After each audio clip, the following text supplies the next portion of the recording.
Hello, and welcome to Who's in the Pew. I'm Melissa Pesey, editor of La Fe magazine.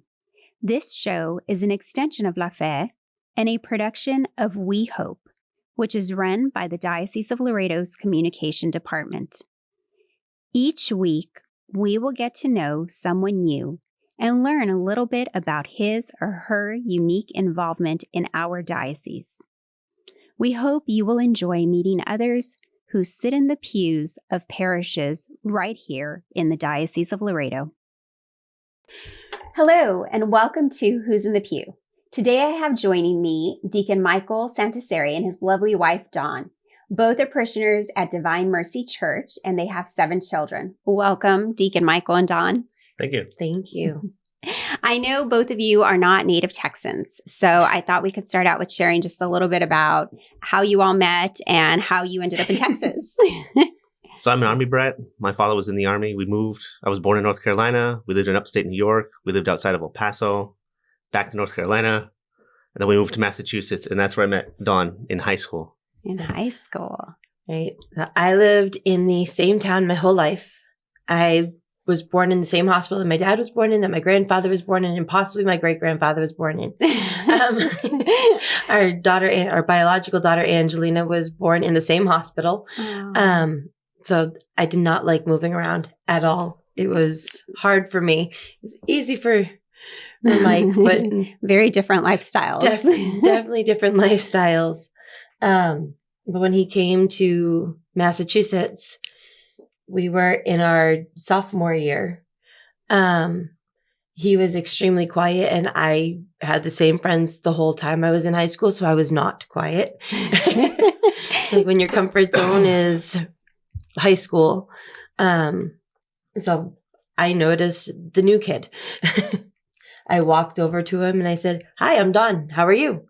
And he continued to give me one-word answers on his name, where he was from. And I said, "You do realize I'm not going to go away until you give me more than a one-word answer."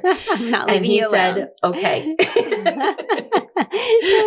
And from there, our friendship blossomed, and he became my best friend. And years later, we started dating. Aww. So, And now you all have been married how many years? We were married outside of the Catholic Church in 2004, and then married inside the Catholic Church in 2012.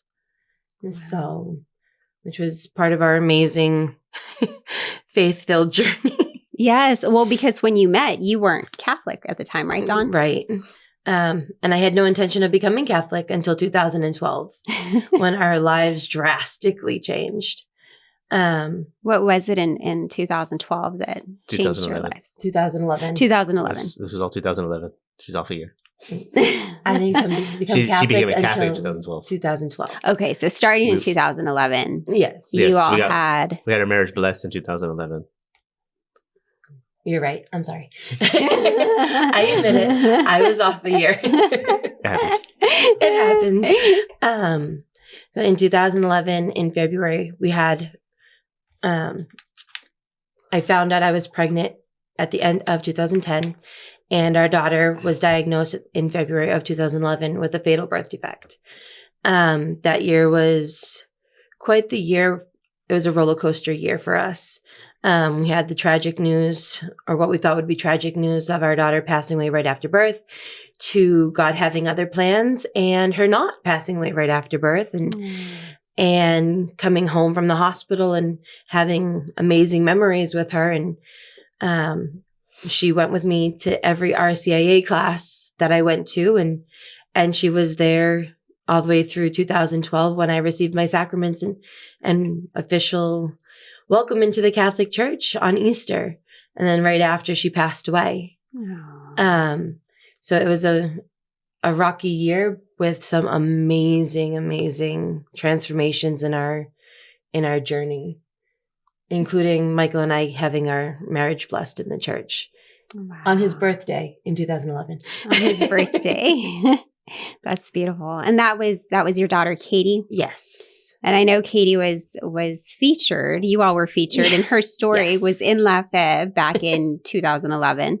And we shared that. And then I believe she passed away right before the issue had printed, right? You said right after Yes. Easter. Yes. She passed away on April 18th, and it came, the edition of La Fée came out within a couple weeks, which was really nice because we still had something tangible to hold on to. Yes. Yeah. Keep her memory alive. Yes. And I know that obviously is a very, very difficult, to say the least, cross to bear. Losing a child, a diagnosis like that, where your child has a terminal illness.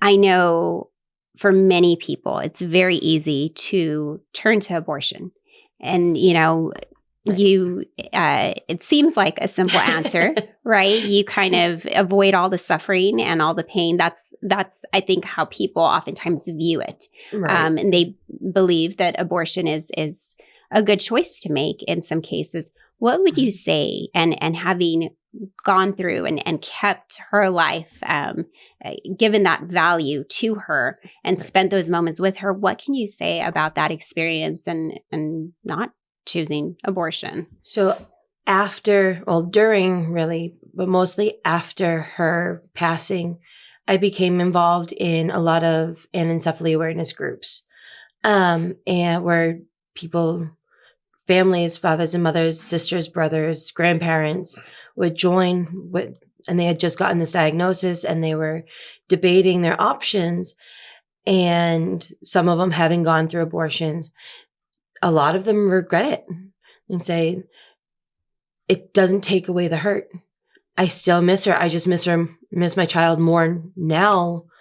And I don't have the memories. I wasn't able to go out and do all these things that I wanted to do, whether it was go to the beach or go visit family during my pregnancy that we would have done after. I cut myself short. I cut my child's life short, thinking that it would be easier later on, when in fact, now I feel like I missed out on all those opportunities instead of dealing with the pain later that I'm dealing with now anyway. So the misconception of taking away the pain and making it easier, it doesn't away. It doesn't change the outcome. It just makes everything happen sooner and the grieving sooner. Mm-hmm. Coming in from the dad's side. And maybe even adds more pain, right? I mean, life is still beautiful no matter what shape it takes. And just discarding it is never the answer. Murder's still wrong. Right. No matter how you look at it.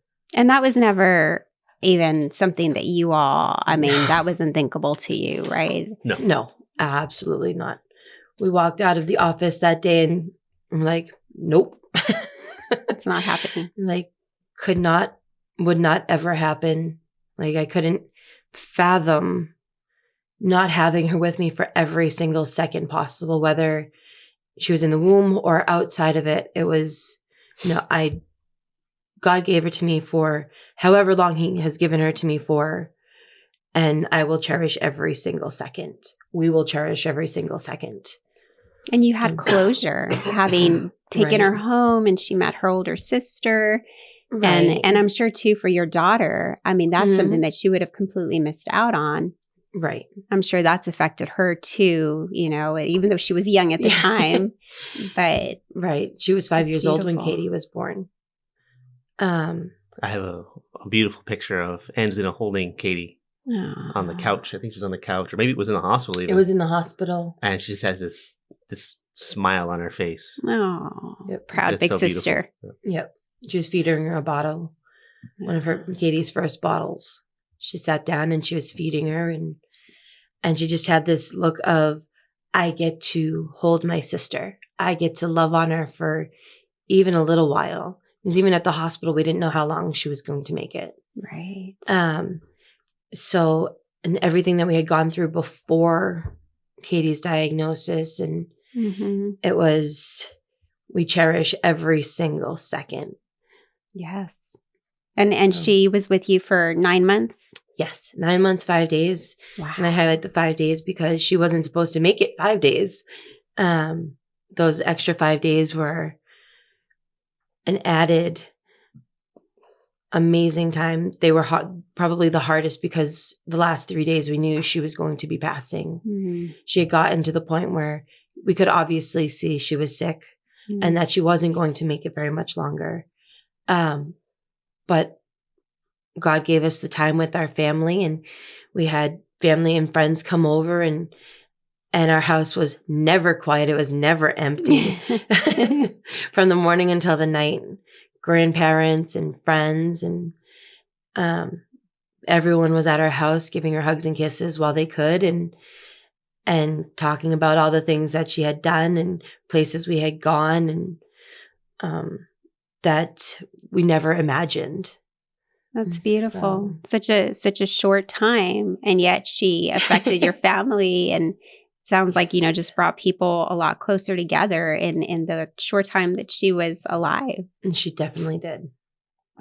And then we went to pre-Cana in June. Yes. And so she was pregnant with Katie during pre-Cana. Because Katie was born in July. So she was very heavily pregnant, as she said. Yes, I was very, very pregnant in June in Laredo. Oh, yeah, that's not fun. Keep in mind, I wasn't Catholic and I had no intention of becoming Catholic.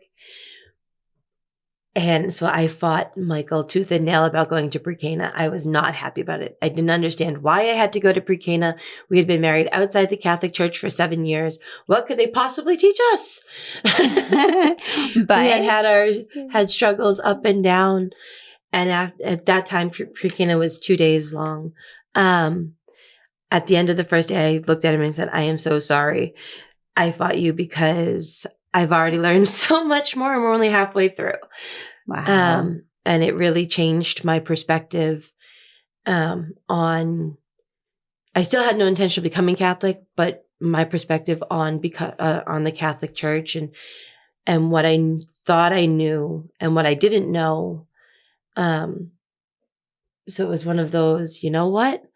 It was a real eye-opener, which was, I'd like to think, my foot into the Catholic Church.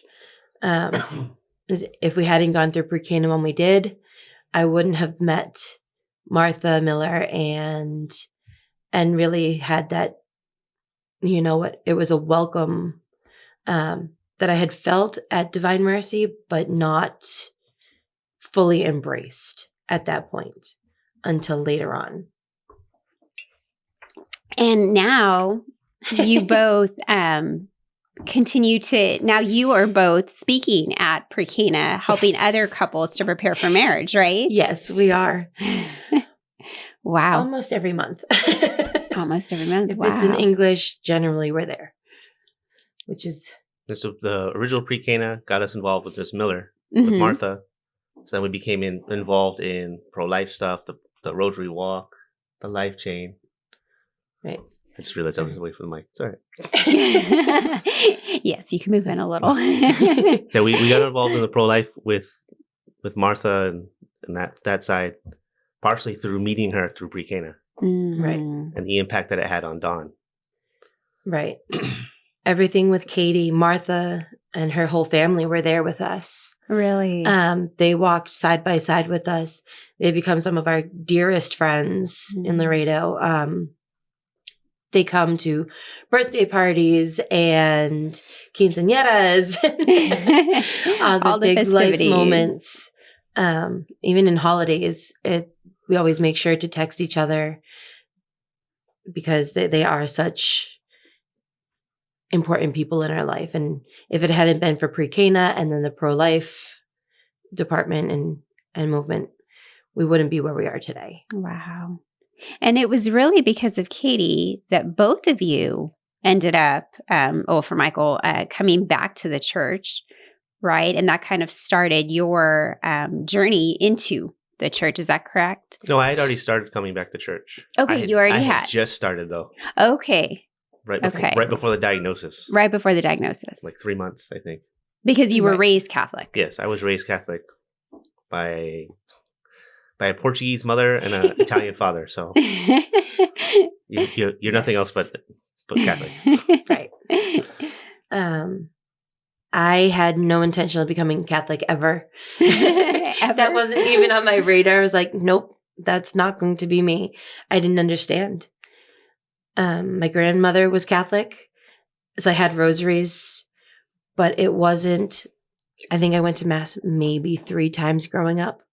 I went to church with my mom. It was a Protestant church. I loved that church. That's all you knew. That was all I knew. And it was very much this is how I intend on staying, until I realized that the church that I was going to here wasn't the fit that I needed through Katie's diagnosis. And I didn't feel like God was with me there. But when I would go to church with Michael and pick Angelina up, I felt God very clearly saying, I'm here. Whether you feel me over at that church or not, I'm here. You just need to come to me. Wow. Be with me. I want you. Do you want me?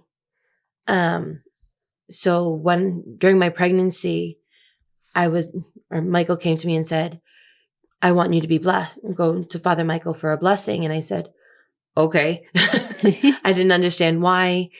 In my church, the church that I grew up in and the church that I was going to, they didn't do blessings the same way. But it was an all-encompassing transformation in my heart and soul. It was like, that was the first move and the first step. And Michael came to me again a few weeks later. I want you to be prayed over again. Okay. I don't know. I don't understand, but something happened that first time and I want more of it. And I walked out with an overwhelming sense of peace the second time. And he came to me a third time and it was an overwhelming sense of peace that I desperately needed.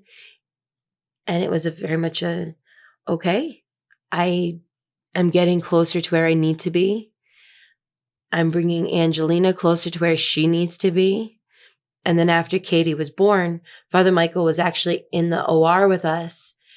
Katie was baptized in the OR. I had a C-section. Oh. So he was in the room, right? He was brought into the room right after Katie was born. Oh, wow. And she was baptized and he heard her first cries. Oh. So there was that, okay, you know what, God? If a priest is in the room when your daughter is born, maybe I'm on the wrong path and I need to switch gears and really open my ears and listen to where you want me to be. And it wasn't at the church that I had been going to.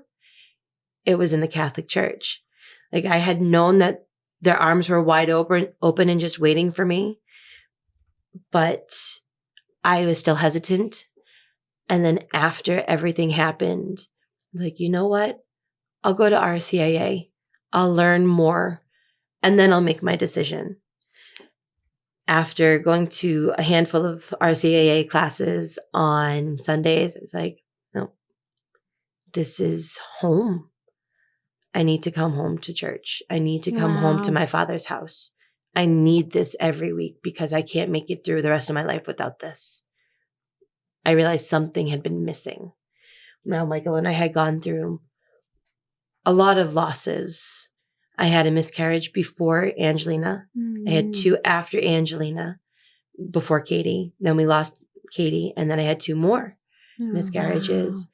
So we had dealt with infertility for years, and the wanting children and the having a daughter at home that wanted to be a sister. She wanted siblings so desperately that I felt, I was like, this is a need in our family. But how do we accomplish it? Because I felt guilty. And I know a lot of women that deal with infertility go through, like, I can't do what I'm supposed to do as a woman. I'm called to have children. I'm called to be a mom, but I can't do it. And I struggled with it for a long time. With the last miscarriage that I had, I crumbled on the floor. Like, we were excited when friends and family would say they're pregnant, but it hurt. Like we were Sure. excited for them, but it hurt because I felt inadequate. And Dawn, you're right. I think it's something that I think is now starting to be spoken about more. The Right. struggle of infertility among women who have that cross to bear, and it really is and can be a very heavy cross. Right. And so you having experienced that, having gone through the loss of so many children, through miscarriage, what did you feel God was leading you to do at that point? You wanted to continue growing your family. I know now you have 7 kids. Yes, we do. And so what, how did that come about? How did your family continue to grow, and how did you, deal with that cross of infertility? And so after going through so many losses, and that we had gotten a call from a family member saying that she was pregnant, and she didn't know how to tell us because she's very close. So she knew that I struggled. It was something that I struggled with. Mm-hmm. And so she told us very delicately. We hung up the phone with her, and I crumbled on the floor, which was, I know, extremely hard for Michael to see. It was one of probably my lowest days dealing with infertility. So because my mother had been in foster care growing up, we said to each other, we talked about it and said, you know what? Later on, we had wanted to foster and adopt. We didn't think about it when our biological children were young. Angelina was only 7 years old at that point. This is still very early for her, but we want children, we want Angelina to grow up with siblings. So maybe we start looking into it now. And it worked out that I went on the state website and we saw this beautiful little girl. And it didn't work out that we didn't end up adopting her. But in the process of trying to find the children that we were meant to adopt, we ended up finding or doing respite. And the first little girl that was placed with, or the first 2 girls that were placed with us, we ended up adopting. Which was, we didn't go in and meet them intentionally to adopt them. They came to us for a weekend.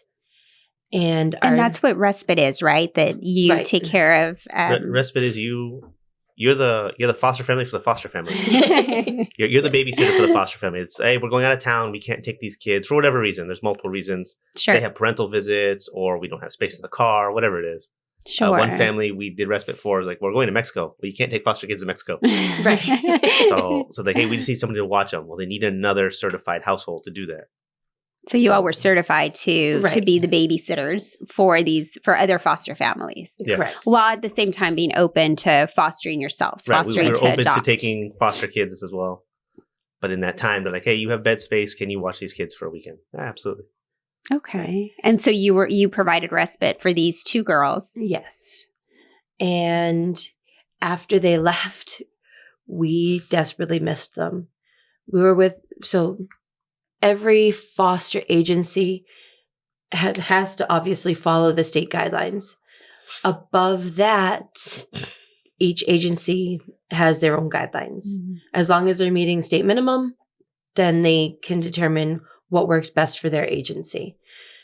So our agency wouldn't allow bunk beds, which meant that we could only have so many children, and they had to be girls, or it could be 2 more girls and a boy in another room, but we couldn't do all of it. I'm sorry, correction. We could only have 2 girls in one room and 2 children in the other room, whether it was 2 boys or 2 more girls. But it excluded us from adopting or even considering adopting the 2 girls that were with us because they had a brother. Mm-hmm. And we didn't have space for the 3 children. 3 of them. So we ended up switching agencies and going through the whole process to adopt again. All over again. All over again. Switching agencies so that we could inquire about adopting them. And we still didn't know if we would be able to. It was, we are going into this with the intent of trying to adopt them with an agency that would allow bunk beds, but it still was not a guarantee. We still had no information other than their names that are to go on, and that we could say, okay, put us where we need to be. It was okay, God, if they're meant to be with us, figure it out, because we have their names, and that is it. Wow. So that's a lot of waiting and a lot of trusting God in that time. Yes. How did you feel God present to you during that time, during the waiting? You know, how were you able to, because I can only imagine how, you know, at times how just difficult that was, you know, hoping for them. And It's just patience. Just stay in my time and in God's time. Just relax. It'll happen. just continue turning it over to Him. Just kept praying that Pray. He would work things the way He wanted them and bring the children that He wanted to us, whether it was the girls that we had wanted or other children. It was knowing that He had a plan for us. He had children for us because we had full faith that that was His plan. His plan. He wouldn't put in our hearts we needed more children if that wasn't going to be His plan in some way, shape, or form. But it was very much okay, God, I trust you on a daily basis. I'm like, I don't understand why we have to wait so much and why we've had to endure so much pain. But I trust you. And it was really coming to terms with, you know what, maybe I do need to be closer to God and rely on Him more and stop relying on myself and the people around me instead. And saying, you know what? Okay, God, you've put these people in my life to support me, but they are not going to give me the answers that you want me to have and that I need, that have to come directly from you. But it was in the same time that we were going through starting the foster program that Michael started to get the call to become a deacon. We had two very big life changes all at once. Yes. Wow, that's a lot. So you started to get this call. You all are considering fostering. I think most people would just, you know, not even think twice about it. Obviously you did, and you are now a deacon. So what made you decide to enter the diaconate program? How did you feel God calling you to that? The short answer is I don't know. So I was getting more involved in the parish. I was helping out with more things. And I kind of thought about it. Somebody brought it up. And I went to the meeting. So there was a gentleman in the parish who I mentioned to you before. I don't know to this day who it was. He came up to me and he said, "Hey, Mike, there's an informational meeting about the diaconate. I think you should go." So, okay, I'll think about it. And then a few days later, I heard it on the radio. On KHOI, right? KHOI. I heard the advertisement for it. I said, "Oh, okay, I'll go down to the cathedral." And so I went to that meeting, and Deacon Leonard was there. Deacon Leonard is Deacon Leonard. He's a great guy. I love Deacon Leonard. But sometimes he's very forceful, and I like that. Because one of the first things he says was, the church, the diaconate does not need you. Although why am I here? Right, but bye. I understood what he meant was, hey, you don't, right? Right. You don't have a right to do this. Right. You can be, right. You need to show that you're worthy of it, basically, is what he was getting at. I don't know if I worded that right. It's a lot of work, yeah. So then I was still thinking about it, mulling it over my head, and there was 2 specific days in the parish. Something happened. I remember one day, for whatever reason, Father Michael was very late to Mass. I'm talking like 15 minutes. And people were like, "Mike, what do we do? Why are you asking me? What am I supposed to do about it?" They're like, "Well, call Father." "Why do I have to call Father?" And there was another incident. It was kind of similar, and everybody kept turning to me, and I was like, "Why are you all turning to me?" It was a foreshadowing. It's foreshadowing. It's like, well, because you know what to do. Well, who says I know what to do? Like, fine, I'll take care of it. So I was at that after the second incident. I was like, okay, you know what, God? Sure. I'll look into this a little more. Wow. So then I kept going through the process. Was that scary for you at all? You know, with everything that was going on at home? Dawn's yes, it was. I don't know, scary, but yeah. I mean, a little daunting. A little daunting because it was going to be a lot of work, and it was. everything, the kids, Yeah. the kids and the Yes. program. Well, and for both of you, right?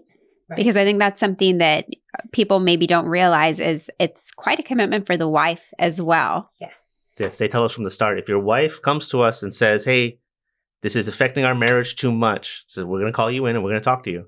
And you're probably going to have to exit the program. It's like, we're not going to kick you out. It's, hey, you know what? Maybe you need to put this on hold for a while and look into coming back later. I think that's a beautiful thing that the family is recognized. And I mean, that's how it should be, Right. that family comes first. And that's where the priority is. And I know I've even heard Bishop say, I believe at your ordination, he mentioned how important it was, that family continue to come first because it is such a large commitment and so much is required. And so the wife has to be fully on board. Yes. 100% on board, especially going from 1 child to 7 in a very short period of time, even though Katie wasn't with us anymore. Obviously, it was still going from 1 child at home to 6 in a very short period of time. And at any moment, he could be called out to go take care of whatever it was at the parish. Sure. If you're needed, you're needed. And there's some instances, yes, that he can say, no, I have XYZ going on. But is that in the best interest of the diaconate program? Is it in the best interest of the parish? Do I really need him at home for all of this? Or can I handle it on my own? So there are times that I get overwhelmed and I have to stop and say, you know what? I need you home. I need help. But it's also recognizing in myself that I can deal with a lot more than I gave myself credit for. Don't get me wrong. It's a lot of prayer. Going, okay, God, I don't think I can handle this. And God going, I wouldn't have given this to you if I didn't know for 100% sure that you are more than capable of dealing with all of this without him home. So put on your big girl pants and go do it.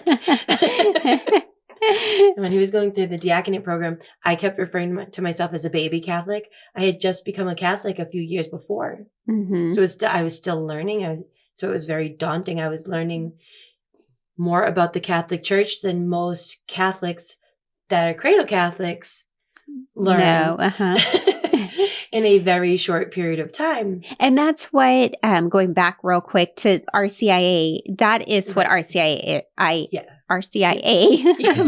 tongue twisting there. That's what it's for. Yes. That's what it's for. It's classes to prepare you to enter the Catholic Church, to be formed. So basically what kids do through catechism classes. Right. But for adults or when you're older. In a lot shorter period of time. In a lot shorter period. So it's all crammed. Yes. All At Divine Mercy, it's a year for adults. So you learn the basics. And they say you're old enough to continue your education on your own. So I got a headfirst dive into what it means to truly be Catholic. When he was in the diaconate formation, he would have me come in and read. He's like, okay, let's see where this goes. And as a deacon's wife, there are times that people would look to me and, okay, expect you to have answers. Expect me to have answers. I'm like, I don't know. Let me ask the actual deacon, and I'll get back to you on that. And there was a couple times, I think the very first interview we did with, I think it was Father Chema with the board. So it was Father Chema, Deacon Regavada. I forget who the other person was. It was the priest. I want to say Father Anthony, but I'm not sure. But this was all as part of the diaconate? This was the very beginning.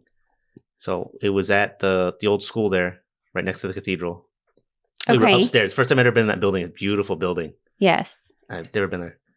And so when I went to that interview, she went to meet with the wives. So they always kept her involved. There's several times when you write a letter to the bishop and they give you the format. This is what your letter's going to say. And it's basically, it's my intention to continue in this formation process, etc. And then she has to write one too, saying, I condone this and I want him to continue. And if she doesn't write that letter, his letter was maybe like three sentences long. The wives actually have to write a full paragraph. That, like, on the paper, it's typed, so it looks like it's this short little paragraph. And then when you're writing it, I'm like, no, this is almost a full page written. And they have It's a to be whole handwritten. thesis. And they have to be Oh, They have to be really? handwritten. They're like, you must handwrite this so we know it came from you. I was like, well, my signature. No, handwrite it. Okay, understood. Right. So you have to handwrite a letter to the bishop as the wife saying, I am fully on board with him continuing in the program. And I know it was a little bit different for us, and touching on the differences between being a transitional deacon and a permanent deacon. Mm-hmm. A permanent deacon, most of them, their children are older and possibly out of the house or in high school. They don't need their parents there as much. A little bit more independent. They're more independent. And we were bringing in our own biological daughter, who was still very young. Yes. And as well as possibly adopting some more younger children.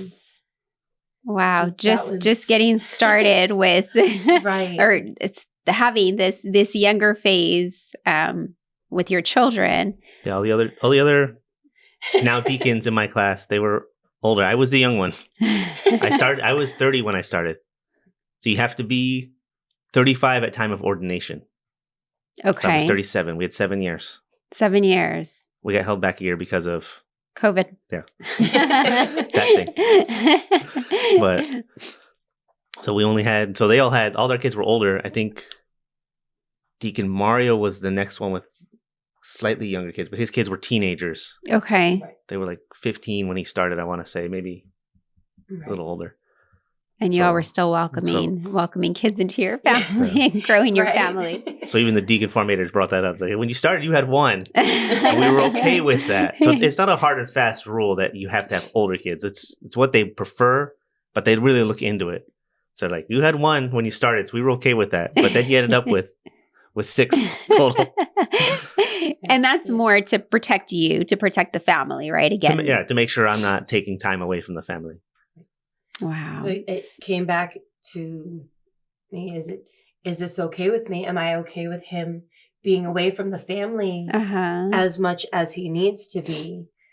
Like, yes, we have invested too much as a family into this, and I am not taking you away from what God has called you to do. I will figure it out.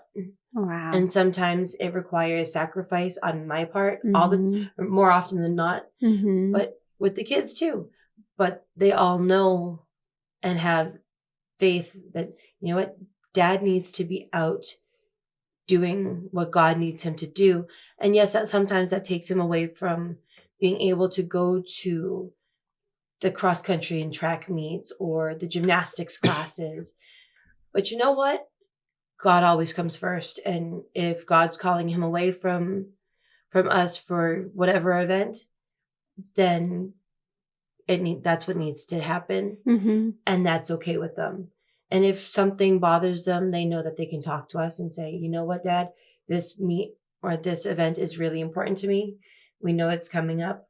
And then he has the opportunity to say, you know what, I'm not going to be available on that day unless it's an extreme emergency. And obviously if it's an extreme emergency, then it's an emergency, and emergencies come first.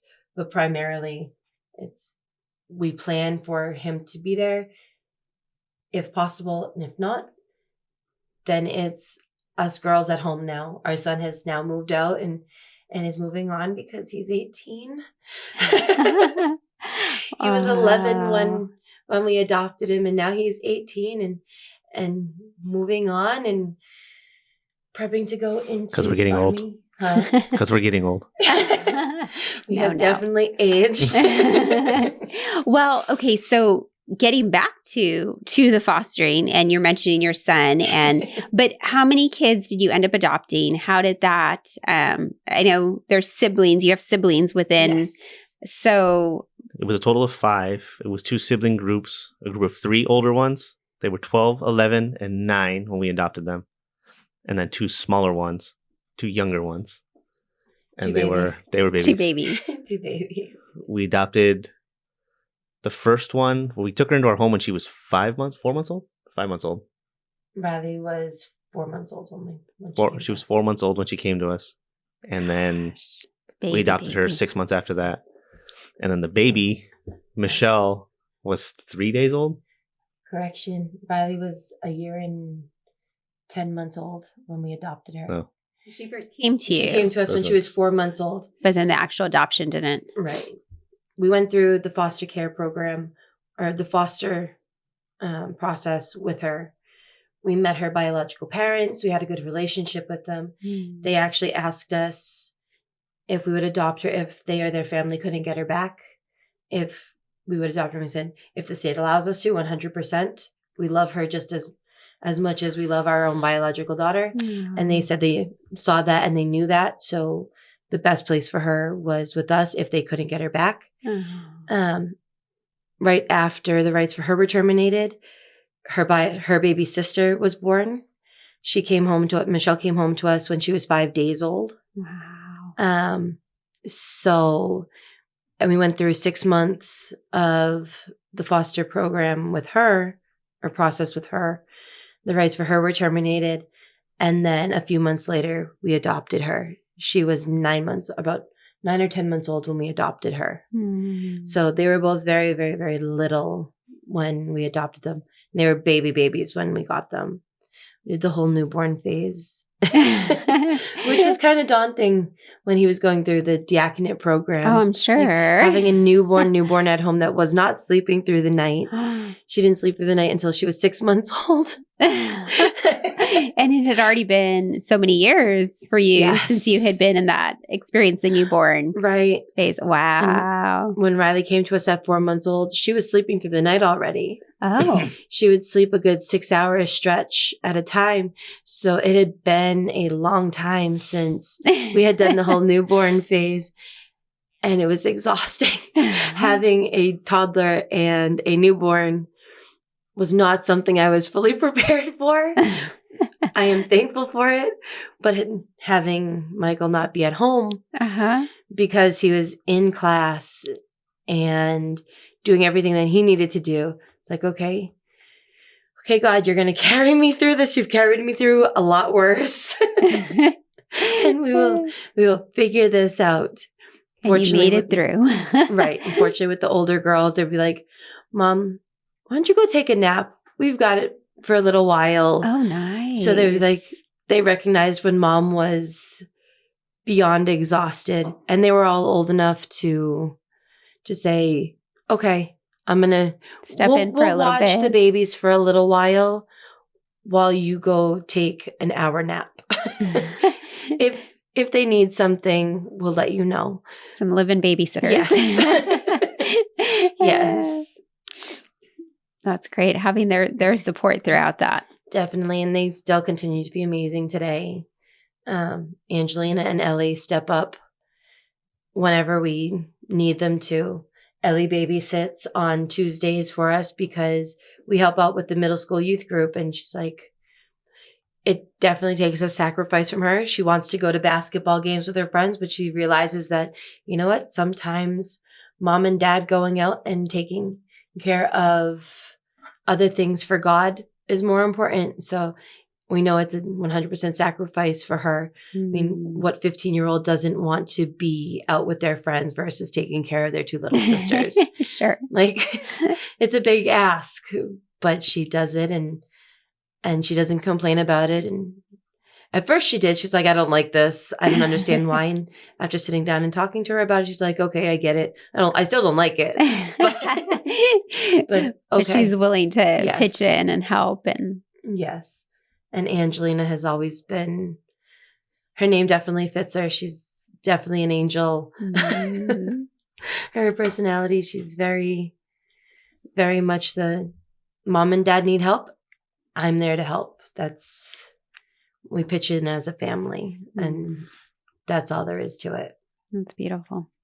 And both, you mentioned, so you have Edge on Tuesday nights. So I know that's one of the ways that you're involved at Divine Mercy Church. And that was really, you've been involved for many years now, pretty much ever since you became a parishioner, became Catholic, right?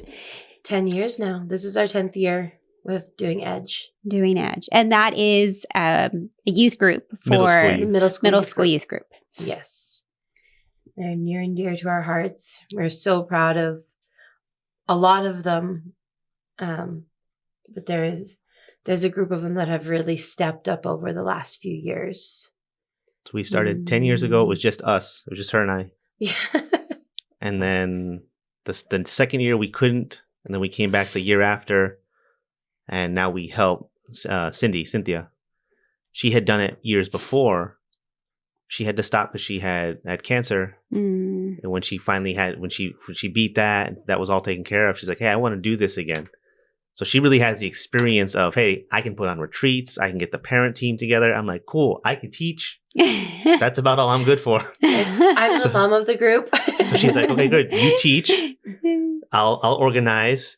And Dawn is the one that the kids kind of turn to when they're like, hey, like, can I talk to somebody for just a moment? And she's struggling like, yeah, with sure. something. Yep. So all of your gifts and talents are all brought together and Exactly. kind of Right. Now one person doesn't just dominate and says, I'm in charge here. It's like, no. She's good at this, I'm good at this, and she's good at that. And we all just kind of, hey, do what you're good at. Right. That's great. It's definitely worked out because we all played to our strengths and Uh-huh. filled in when needed. But like, okay, we're gonna rely on what God has given us, and and sometimes it requires us to step out of our comfort zone and teach when we're not comfortable teaching. But at the same time, it's sharing ourselves with the kids and saying and being real with them. We found that over the years that the more real we are with them, the more they respond. And our group went from the year we started, at the end of the year, we had 20. We were told that at the end of the year, you'd probably have 5 to 10. We had 20. Our group grew instead of shrinking from the beginning to the middle to the end of the year.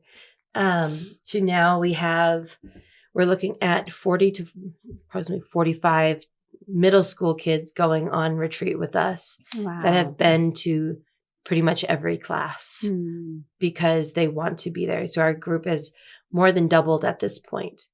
I believe we have 43 or 45, something like that, possibly more registered for the Edge group. Oh, that's great. Because a lot of times you see youth that, they're being forced to go, especially Edge. Right. Edge and Life Teen are optional programs, right? Where the youth can come and continue to grow in their faith, but it's not like catechism classes that you have to go to prepare for a sacrament. Right. And so that's really nice that they are going by choice. They want to be there. Right. And actually, a lot of the kids that are working on our retreat this year, we do a yearly retreat at the end of the school year. Uh-huh.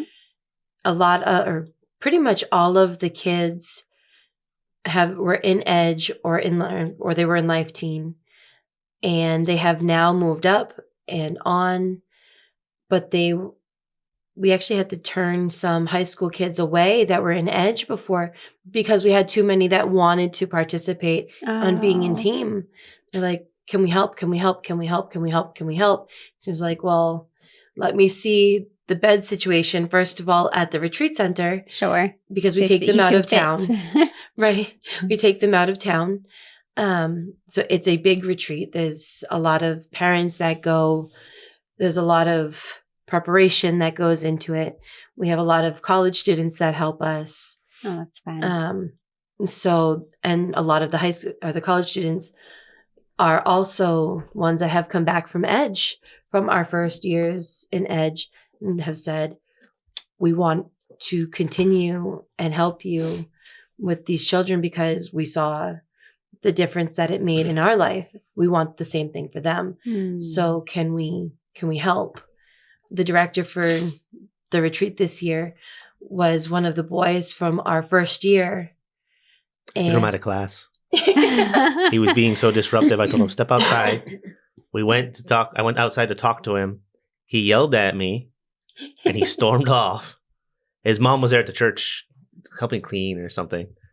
And at the end of class, his mom goes, hey, he wants to talk to you. I said, okay.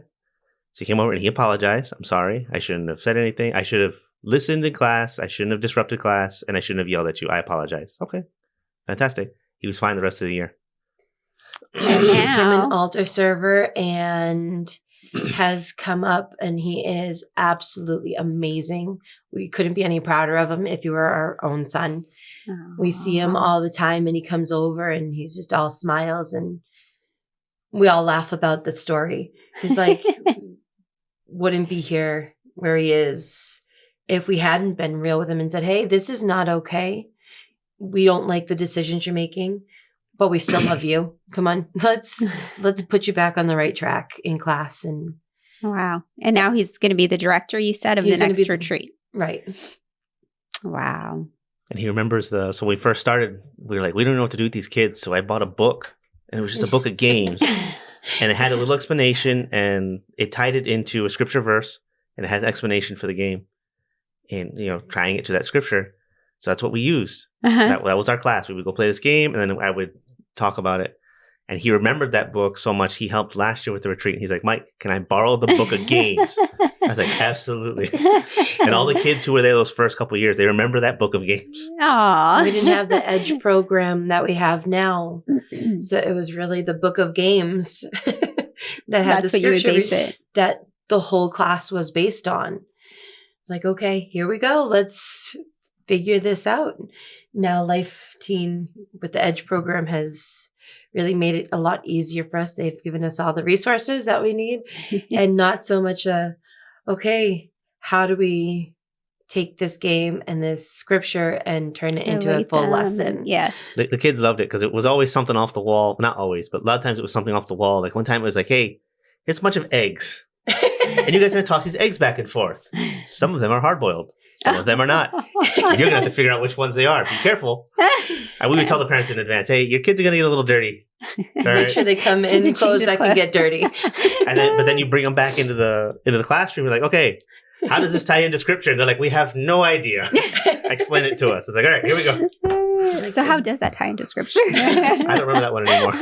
That one was Aw. actually, if you know that you have God's grace, you're more willing, which was the hard-boiled egg, you're more willing to just toss the egg back Oh, and yeah. forth She remembers. because you know that his love is there and it's safe. If you drop it, it's not going to break and be all over. You can keep on going. You can pick it up and keep tossing it. It's not going to change the egg. You can drop it as many times and the eggshell may break, but God's love is still there. It's still intact Holding it together. and holding things together. Whereas the or with the unboiled egg, tossing it back and forth, it was very delicate.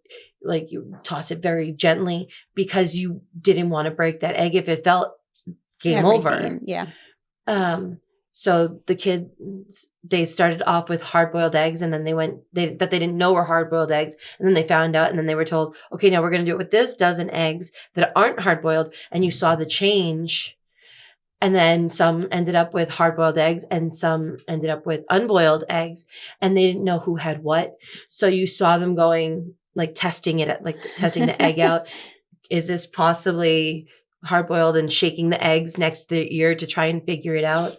And then when they realized, wait a minute, this egg feels different, it's hard-boiled, they were more willing to throw it back and forth.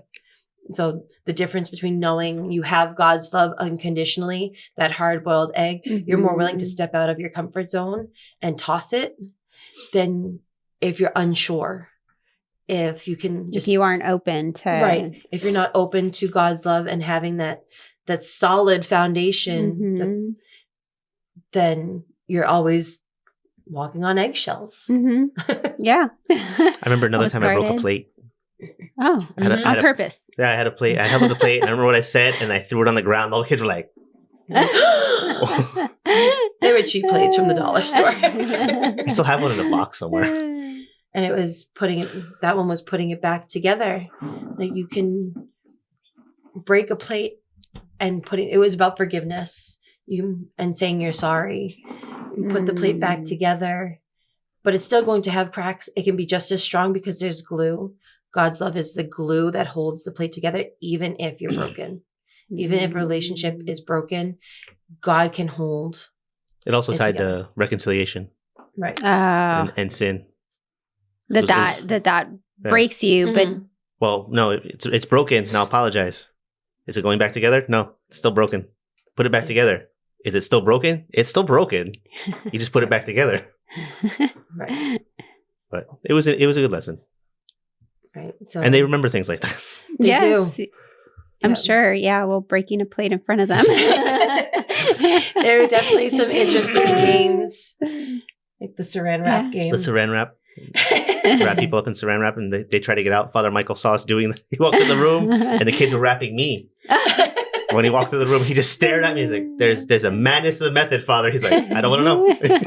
It's about sometimes you can't get through things without your community and praying as a community. You rely on them, and the saran wrap was you're bound up. You can't get out of it. You don't have use of your arms. You can't move. What do? Well, you reach out to the people that are closest to you, that love you, whether it's through prayer or giving of themselves and saying, hey, you know what? And so the rest of the class came and they were tearing the pieces of saran wrap off to unbind the person that was bound up. And they're like, you know what? I know I can rely on my friends and my family when I'm all bound up and I don't have the answers. Realizing you don't have to go at it alone. Right. Yeah. So there's a lot of those fun games that they were like, we have no clue how any of this could possibly tie in to anything. Never mind scripture. Like, wait a minute, but it does. But it does. And it leaves that lasting impact. Obviously, Right. y'all are doing something right. Yeah. Wow. So you help with Edge. This is a big part of what both of you do. Obviously, Yes. you are a deacon, and so that is a huge commitment at the parish. And what are some of the regular responsibilities you have as a deacon serving at your parish? So my regular responsibilities, so I serve at Mass, at least one Mass, supposed to help out with. Right. The deacon is the minister of the word. So if there's a deacon present, he's going to read the gospel. I'm sliding away here. The deacon ministers the cup. So that's why you'll see the deacon during the elevation of the host. The deacon holds the cup, the chalice, and then he helps distribute Holy Communion. That's the basic things we do during Mass. And Mass is not, so I should take a step back. So Mass is not the main thing we do. The main function of a deacon is to teach. Is to teach the people of God. So that's why, so my method of teaching is through youth. I teach youth. I also am in charge of the altar servers, so I teach the altar servers. It's not just, hey, I've set you up, go to Mass. It's I bring them together once a month and I teach them something. You know, some of the other deacons teach RCIA or different things. We also baptize. We can do weddings. So things like that. Things like that. Quinceañeras. Well, because we can as a deacon, we can help by doing communion services. Liturgy of the Word with communion. With communion. Yes. And funeral services too? Do you all help with funerals? So the funeral has 3 parts. I don't think a lot of people don't understand that. So there's the vigil. It's not a rosary. It's not the rosario. It's the vigil of the deceased in the evening. And the deacon is supposed to preside at that. Now a priest can, of course, right? The deacon takes nothing away from the priest. If the priest says, hey, I'm going to do this. Absolutely, Father. All you. Then the priest does the Mass, right? Because the deacon does not do Mass. And it should be a Mass. There are exigent circumstances. I had to do a liturgy of the word of communion for a funeral for, actually, it was a friend of mine who passed away because all the priests were on retreat. So it was just an unfortunate, she passed away on this day. The funeral needs to be on this day. Hey, all the priests are gone. So we got I don't want to say dispensation, but we were told, hey, go ahead. You guys are the only ones around. And then the last part of the funeral is the graveside. And that, again, is the deacon. The deacon buries the dead. So the deacon ministers the cup, preaches the word, and buries the dead. Oh, wow. Wow. And then beyond that, as if that weren't enough with your family, but you're also involved in the choir, Dawn. You sing in the choir? That takes drastically less time, and obviously I'm already at the parish and at Mass. But I've been singing since I was little, so it just made sense. God said, here's a voice, use it. And you have a beautiful voice. Thank you. I when I went to Divine Mercy, when we featured you all in the most recent issue of La Fe, which I hadn't mentioned earlier, but your second time being featured in La Fe because it's our 20th anniversary issue. So we kind of wanted to do where they were and where they are now and see how life has changed for you, which it has a lot. Very much. But I went to Divine Mercy Church and got to take photos of both of you and got to hear your voice. And truly, you have a very beautiful voice. Thank you. You do. Something I struggle with, but you shouldn't. It is beautiful. And so that's I believe all the ways that you're involved at Divine Mercy Church, right? Or am I leaving something out? I think that's it. Right. You think that's enough? Occasionally he'll help with CCD if needed, but That's very rare. yeah. Yes. I was actually supposed to go help one Sunday, and I showed up, and there was already somebody else helping. So the original teacher wasn't there, and she had asked me to help. So when I showed up to help, somebody else was there. He's like, "No, I've got it." Like, okay, Better for you. You No can problem. step Yeah, back. no problem. And he's a lot younger, and he's trying to get more involved. So I was like, "Hey, you know what? That's perfect." He's like, "Yeah, I want to do more things with the parish." Go ahead, absolutely, all you. Outside of the parish, we actually make rosaries. So that's one of our other ministries. We end up bringing rosaries a lot of places we go. Yes. Well, I And remember that's, you and all that's one of brought the first some. things we started doing. Yes. Was I saw an advertisement online, and it's called Rosary Army, and I think the website's still there, and it said make them, pray them, give them away. And I looked it up, and it was how to make an all twine rosary, just gauge 18 twine Mm-hmm. with a crucifix on the end. All the beads are knots, and I said I can do that. It took me 2 weeks to perfect the knot. It took her like 2 hours. But I taught her. Sometimes. She's more crafty than I am. Yeah, I was going to I'm say, just women stubborn. sometimes are more crafty. Hey, but you got it down. But I did get it Yes. down. I brought one to Bennett during the radiothon. Yes, I remember And that. I was telling Mhm. him that every time I've made an all twine rosary for myself, because those ones are actually big enough to wear and tuck under the shirt, not as a necklace. I would tuck it under the shirt. So if you want to pray it, a couple buddies of mine, I made some for them. So every time I make one for myself, I end up finding somebody who needs one, and I give it to them. So I truly make it, pray it, and give it away. But I never seem to be able to keep one. And I usually keep that twine. I'll have it with me right now. I usually keep that twine in my pocket. Really? So if I'm somewhere and I have extra time, rather than just playing on my phone, I'll sit there and I'll tie knots. Hey, that's a really neat idea. And that's a nice way to pass the time, and also to like be patient if you're in a long line somewhere waiting for your driver's license or something. Yes. Wow. So maybe somebody has to make you. Maybe that's going to be key. If Maybe that's what it somebody is. will make you, Because then I can't give it away because it was a gift from them. There you go. There you go. That's when you'll be able to keep it. But it went from there, from all twine rosaries to plastic, the ones with the plastic beads. Those are called mission rosaries. Okay. All plastic parts with a little bit of twine. Mm-hmm. I think we sourced it out. I priced it out. When I bought all the parts one time, I was like, this costs us everything, including a little bit of twine. At the time, it was 18 cents. Right. I think now with inflation, it's like Wow. 25 cents maybe. So they're dirt cheap, and they take like 10 minutes to make. So you can make a lot of them real quick.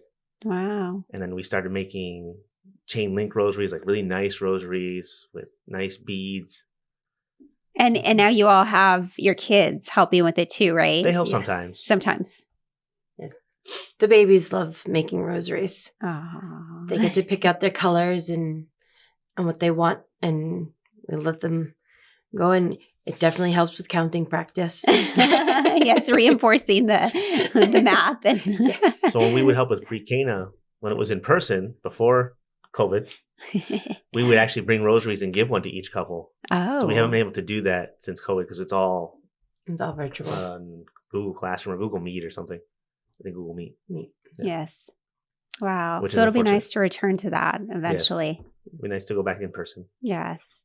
Now, do you try to pray the rosary as a family? I asked that because you have knowing you have little ones. We try. We try. Not as regularly as we would like, but we definitely try. That's a challenge. Yes, we have so many people in our family, all going separate ways at the same that time. too. Uh-huh. That we have Ellie is in cross country and track. Angelina works and those track meets go all day. yeah, track meets tend to be 8 to 10 plus hours long. Gosh. Long. The short ones, so there's a track meet on Saturday. It'll start at 2 and it won't finish until around 9 o'clock. Oh my and gosh. It's only varsity. And there's meets that are varsity and JV.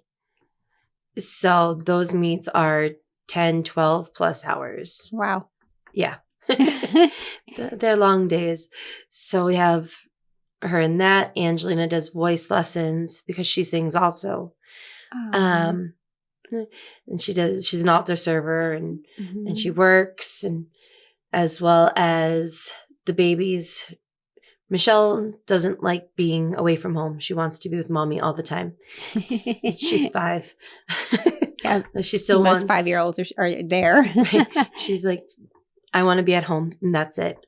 Riley, however, is the exact opposite and is in gymnastics and can't wait to start cross country and track at school in a couple of years. And so we have 3 going in all different directions, as well as Michael being out of the house for not only work, but for the diaconate, and then me running for all of them.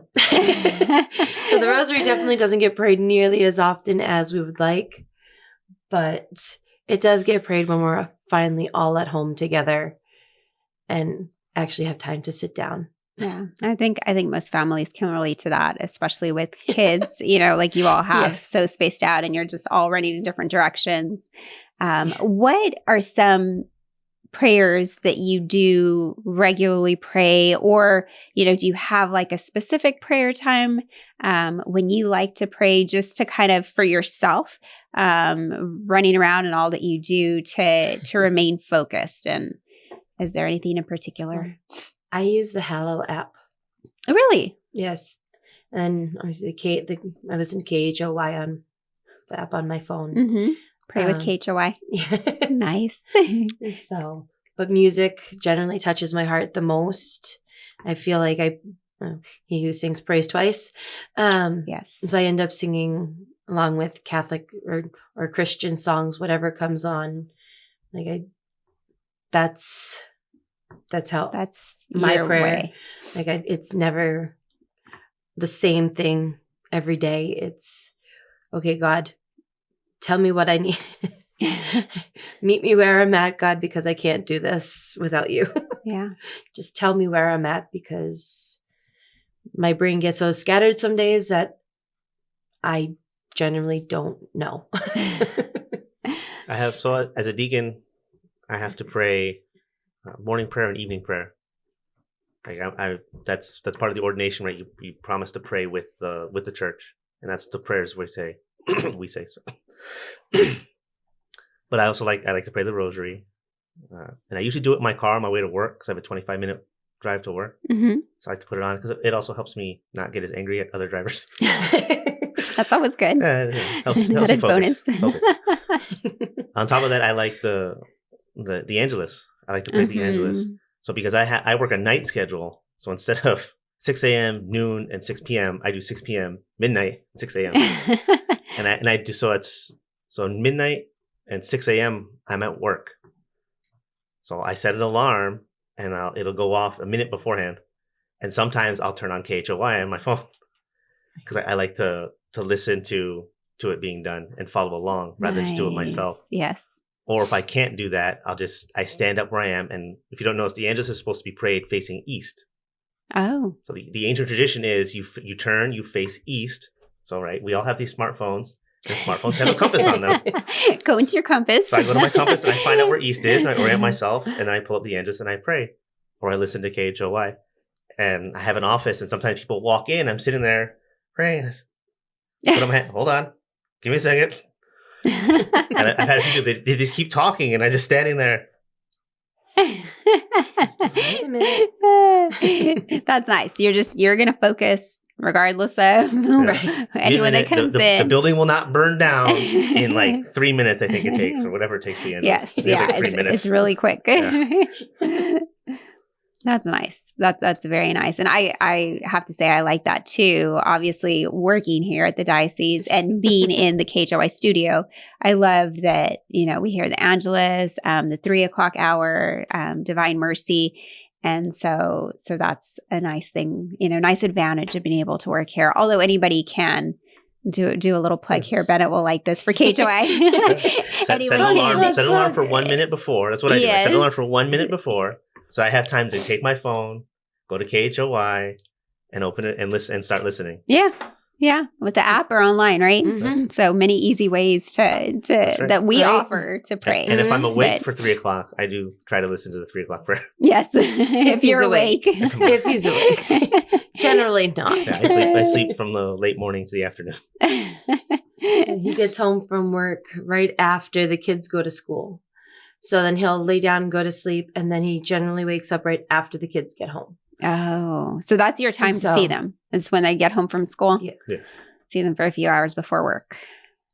At least for a little while, because most of them are running around. Yes. To different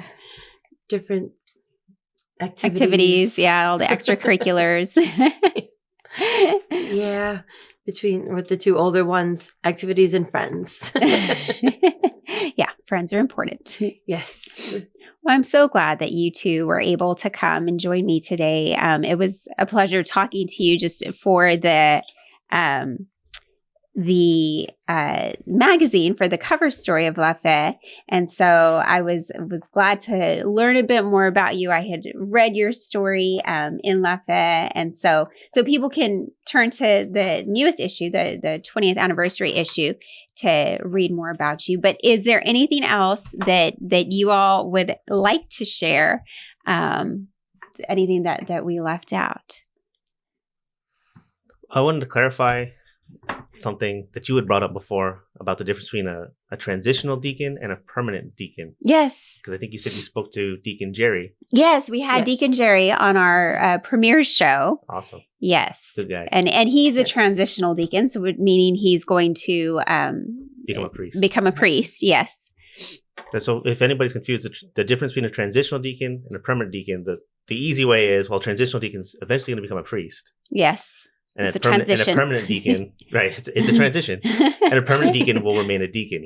So a permanent deacon, preferably, not preferably, I guess, he can be a married man. He doesn't have to be a married man. Doesn't have to be, but he can be a married man, wife, kids. However, once ordained, you can't get divorced. You can't get an annulment. If your wife predeceases you, you can't remarry. So you have to be prepared for that. So that's something that I struggled with a little bit. Like, well, what if something happens to my wife? Well, you know what? At this point, things have been set in motion that cannot be undone. and that is something that I will have to, I don't want to say deal with. That's the wrong word. But that would be a sacrifice on my part. And I feel that that's what God has called me to do. Mm-hmm. So they prefer your children to be a little older. We mentioned that already. They prefer the children to be a little older. but they do take it on a case-by-case basis. Sure.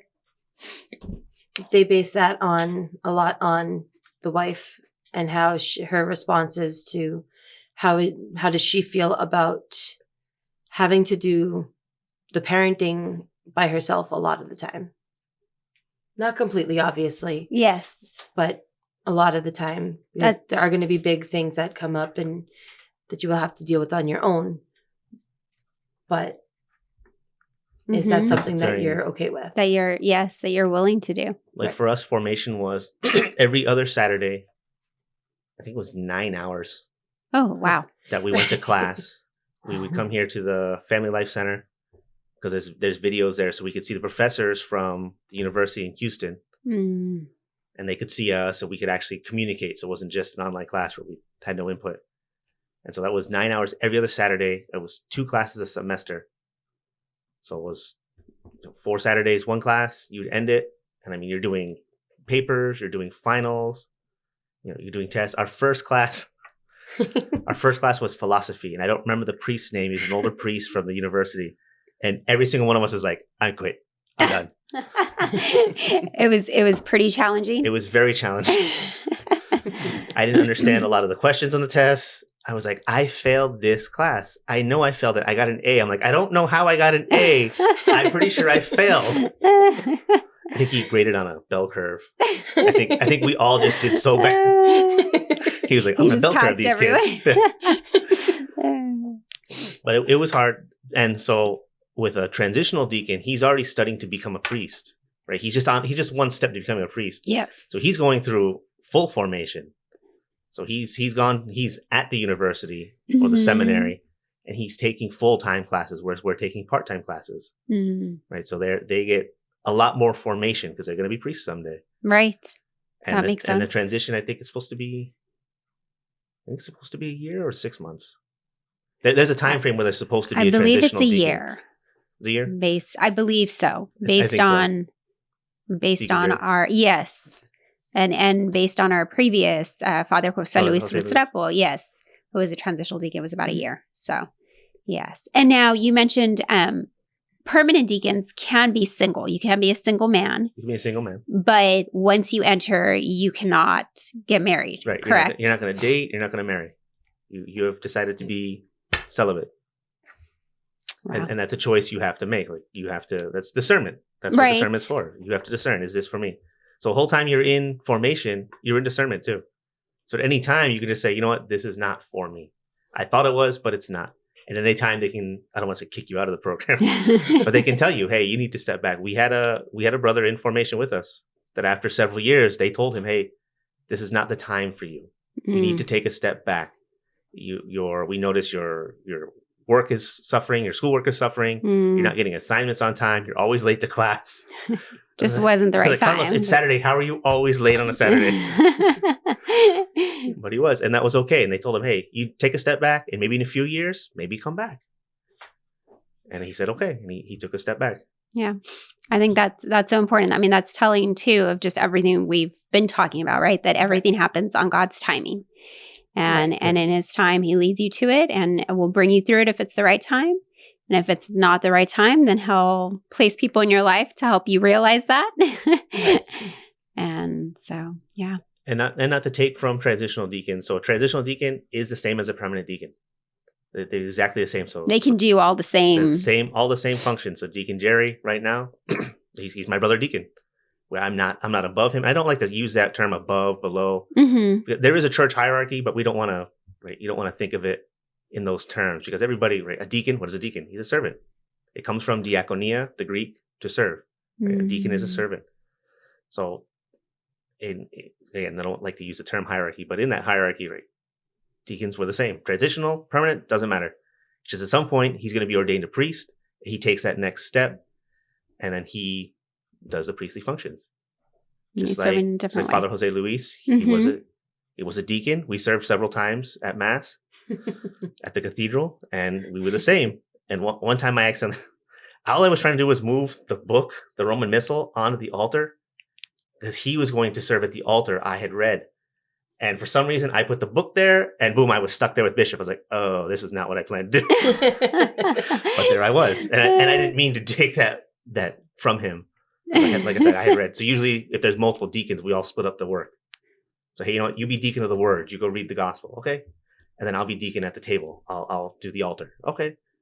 That's how we usually do it. But you ended that up. time I accidentally messed up. And then my funny story with Father Jose Luis that he brought up after his ordination, we were having dinner down below at Christ the King. And Jerry had done solemn vespers. And he said, hey, thanks for everything. Like, just being there with each other at masses was really fun. And especially the time at the cathedral when we forgot to light the candles. So we were having confirmation mass for Divine Mercy. Bishop was there. We were all there. All three deacons from Divine Mercy were there. And Deacon Jose Luis at the time was there. And at the same moment, we both realized it because he leaned over and went, Deacon, we forgot to light the candles. Oh, no. This was Mass had already started. Bishop was saying prayers. And he was like, light them during the Gloria. Got it. And I still had to drag out Bishop's candle because every Mass where Bishop is, there's an extra candle. You light one more candle for Bishop. So I had to bring out, and it's a whole heavy lampstand. So I had to bring the whole thing out, set it down, light it. And Bishop's just there. I don't know if he was pretending like we weren't doing anything. And so when we help at the cathedral, we don't know how the cathedral works all the time because we don't serve there. Right? Every parish is different a little bit. Right. So every time, and Bishop and the other priests who were there whenever we're there, they're always so gracious and always so patient with us because we always mess something up. We don't light candles. There was one, I don't remember what it was. It was right next to Bishop when it happened to us. Like, oh Lord. So it's always a good time, and we laugh about it afterwards. It's understandable. I mean, being in a different parish, the layout is different, and so when you're trying to light the incense. We were in formation. It was a story I love to tell. So, what was her name? She told me her name too. So we were in formation. We were having a retreat. And at the end of the retreat, we had mass at the cathedral. So us, at the time, candidates for the diaconate, we're trying to light the thurible, the censer for the incense. And we just can't get this thing to light.